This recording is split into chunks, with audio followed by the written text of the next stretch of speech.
기계의 성능 개선하면 2배 좋아집니다. 그러니까 사람의 아이디어와 창의력은 10배도 좋아지는 것을 보게 되었기 때문에 그렇습니다. 안녕하십니까. KR 컨설팅의 이강락입니다. 요즘에 제가 많은 공장을 방문할 때 모든 공장이 저에게 질문 중에 한 가지가 자동화에 대한 관심, 또 스마트 팩토리에 대한 관심, 또 기계와 로봇에 대한 관심이 참 많습니다. 방향으로 봐서는 무인화 공장에 도전하고 있는 그러한 어떤 경향, 트렌드를 보고 있는 중입니다. 사람이 중요할까, 자동화가 중요할까에 대한 저의 의견을 말씀드리도록 하겠습니다. 우리 한국의 많은 제조업들은 일본의 많은 제조업으로부터 모방하고 벤치마킹하고 연수를 하고 배운 적이 참 많습니다. 저도 한국의 많은 연수생을 인솔해서 일본에 잘하는 기업들을 방문해서 어떻게 그들이 일을 잘하는지 이렇게 벤치마킹 연수를 실시한 적이 여러 번 있었습니다. 한 번은 계속적으로 공장을 오픈해주고 있는 일본 회사를 방문했을 때 이야기입니다. 계속적으로 여러 번 방문했기 때문에 저는 그 회사에서 한국의 연수생들을 오픈 마인드로 너무나 따뜻하게 잘 대우해주고 또 이렇게 자세하게 설명해주었기 때문에 고마운 마음이 있었습니다. 제가 생각할 때는 심지어는 한국의 연수생 중에 동종업계 사람들도 있었거든요. 공장을 오픈하지 않을 것 같은데 불구하고 상대적으로 매우 적극적으로 호의적으로 공장을 오픈해 주는 겁니다.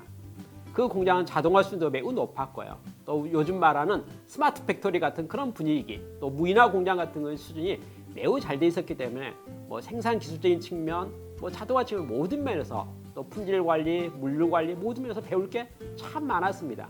그래서 그 공장은 한국의 많은 연수생들이 다녀오고 나서 좋은 평가를 해줬을 뿐만 아니라 지속적으로 연수 사업이 진행될 수 있었습니다. 저는 일본 공장에 대해서 고마운 마음이 있었습니다. 그래서 언젠가 방문했을 때 이야기입니다. 차를 마시는 시간이 있었을 때 이렇게 제가 이야기했죠. 귀사는 참 고맙습니다. 일반적으로 많은 공장이 이렇게 남에게 공장을 오픈해서 보여주는 것, 또 자세하게 자기들의 성과에 대해서 공유하는 것을 잘 하지 않는데 귀사는 부탁만 하면 언제든지 이렇게 공장을 따뜻하게 호의를 베풀어서 이렇게 대우해 주는 것, 또 연수시켜 주는 것은 정말 좋은 것 같습니다. 고마운 마음이 있어서 감사의 인사를 드립니다. 라고 제가 이야기했습니다. 그런데 그는 저에게 놀라운 이야기를 하는 거예요. 전혀 생각하지 않았던 이야기를 하는 겁니다. 무슨 말이냐면 이렇게 말하는 거예요. 무슨 말씀이십니까? 저희 연수생 안 받으면요 큰일 납니다. 이렇게 말하는 거예요.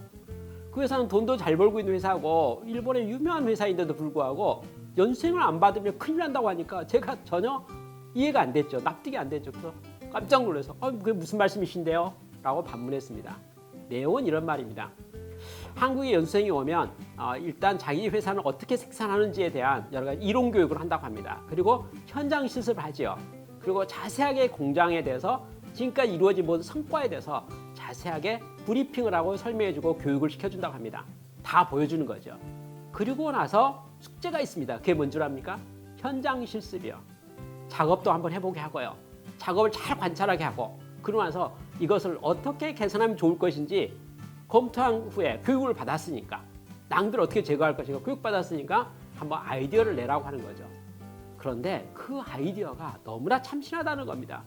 무슨 말이냐면요. 연수를 마무리하면서 연수생 전원에게 뭘 보고 느꼈는지, 뭘 배웠는지, 그리고 어떠한 개선이 필요한 것인지 설명하러 가면 그림을 그려가면 자세하게 보고 느낀 바를 설명하는데 개선의 아이디어들이 너무나 무궁무진하다는 겁니다. 모든 연수생들이요. 자기들은 한국 연수생이 오고 나면 최종 보고회, 발표회 자리에는 전 간부 100% 참석시킨다고 합니다. 그리고 질응답하게 한다고 합니다. 왜냐하면 지적하는 모든 사항에 대한 해당 공정과 해당 작업에 담당자가 있지 않겠습니까? 그 한국 연수생의 본 단점에 대한 것을 가만히 듣고 나서 드디어 뭐합니까? 필요한 사항이 있으면 질응답도 하고 하면서 그 내용을 새로운 아이디어를 첨삭한다는 거죠. 그러고 나서 한국 연수생이 돌아오고 나면 지적받았던 모든 아이디어들을 100% 실천한다고 합니다. 완벽하게요. 그래서 한 단계 회사가 발전한다는 거죠. 시간 지나서 한국 연수생이 또 왔습니다. 또 왔는데 어떤 일이 생긴 줄 압니까? 지난번에 개선은 개선 전이 돼버리고요. 새로운 개선을 또 만들어야 되는데 깜짝 놀란다고 합니다. 이렇게 저한테 말하면 저희는요 아이디어가 없어요. 더 이상 할 게 없어요. 개선 못해요. 근데 한국 연수생들 오면요 너무나 좋은 아이디어를 그때그때만 만들어내요. 그러니 저희 회사 발전을 위해서는 한국 연수생을 안 받으면 큰일 나는 거죠. 아니 많이 오면 좋겠습니다. 자주 오면 좋겠습니다. 계속 오면 좋겠습니다. 저희 회사는 무한 성장 발전할 것이니까요. 저는 그런 이야기 들으면서 마음이 갑작스럽게 좀 씁쓸한 생각이 들었습니다. 무슨 말이냐면요. 사실 그 회사 벤치마킹으로 가는 것은 자동화 스마트 팩토리 때문에 갔었거든요. 로봇 때문에 갔었거든요. 기계의 성능 개선하면 2배 좋아집니다. 그러니까 사람의 아이디어와 창의력은 10배도 좋아지는 것을 보게 되기 때문에 그렇습니다. 기업에서 중요한 건 기계입니까? 로봇입니까? 자동화입니까? 아니면 사람입니까? 정답, 사람입니다. 사람의 지혜는 무궁무진합니다. 사람의 창의력은 무궁무진합니다.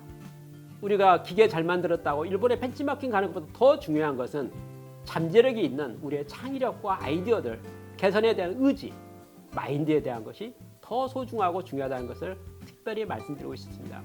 여러분, 기업의 경쟁력의 원천은 사람입니다. 그 점을 꼭 명심하시고 여러분도 우리의 창의력과 또 지혜에 도전할 것을 특별히 권해드리고 싶습니다. 감사합니다.